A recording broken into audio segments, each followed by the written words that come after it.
JNK has seen some attention in the news lately, mostly from the Fed buying up shares of it. Maybe they just want to cash in on that sweet 5% dividend, or for the low 0.40% expense fees. Okay, it's not that low, but it's not that bad. Let's just get into it on whether or not you should purchase it for yourself. Welcome back to the channel. I'm Jacob Fisher, and today we're doing an analysis on JNK and whether or not you should invest in it. It's a high yield bond ETF. The idea to get into a bond ETF came from me after watching Dave Hansen talk about how he was beating banks' interest rate and high yield savings rate by getting into bond ETFs. While I was trying to find an ETF to get in, I found JNK, which seemed to have a good dividend yield, and recently the Fed has actually been purchasing some of the shares. Now, I'd say JNK's been on the higher end. There are plenty of bond ETFs around the 2% range that are much safer. The Fed buying up some shares of this company sparked some retail interest in the stock, which overall increased the volume from it lately. But the question is, why is the Fed buying an ETF that holds junk bonds? From the research I've done, it seems like the Fed is buying up not all the bonds, but a lot of bonds to help stabilize the economy. If you look into JNK, they have Carnival Corporation Holdings, which is the Carnival Corporation that operates cruise lines. Bonds are a way for corporations to raise money for their corporation. Hence why you might see a travel company selling bonds right now, because they can't generate too much revenue and they need money to operate, so they're going to sell some bonds. You purchase a bond expecting a return in value in the long run, which is why they mature over time. There's like 2, 3, 5, 10, and 30-year bonds.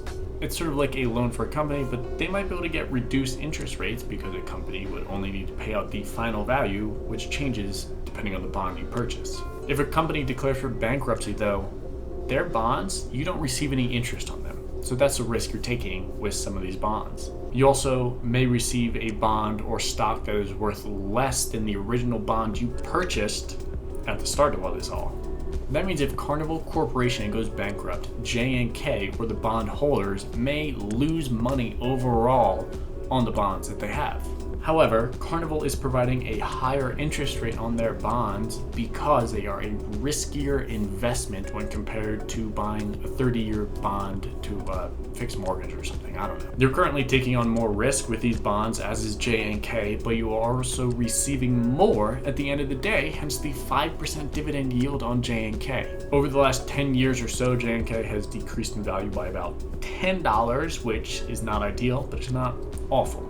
They still have a dividend yield of 5.47% though, which means you'll always get 5.47% on all the money you have invested with them. Using this nice little calculator, you can see how much you would have made if you had $10,000 invested.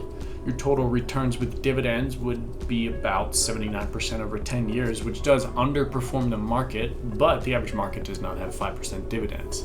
Generally, it sits kind of stagnant during the year and then drops a bit, and then it kind of comes back up. If you're looking for an ETF that provides you a dividend income that you could potentially live off of, then you should probably consider adding this to your portfolio. Not the whole portfolio, just some of it. Just be wary that the value of the actual stock will probably go down year over year, not by much, but at some point in time in the future, the value might go down.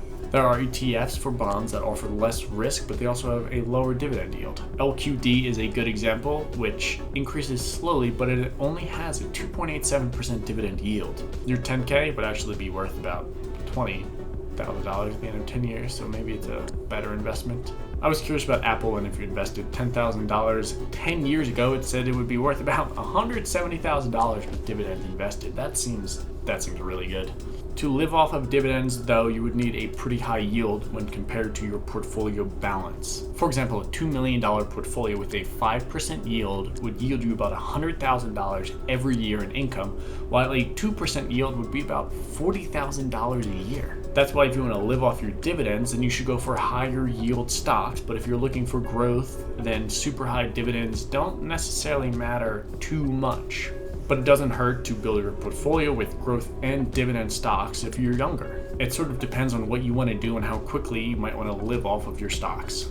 If you wanted to live off of dividends and build up your portfolio very quickly with those dividend names, but if you wanted to grow your portfolio quicker and not have a dividend income, you could focus on growth stocks, and then maybe you could turn it into dividends later. Let me know down in the comments what kind of investor you are. I upload videos on Monday, Wednesday, and Friday on travel and finance. If that sounds like something interesting to you, make sure you subscribe down below. Thank you so much for watching, and until next time.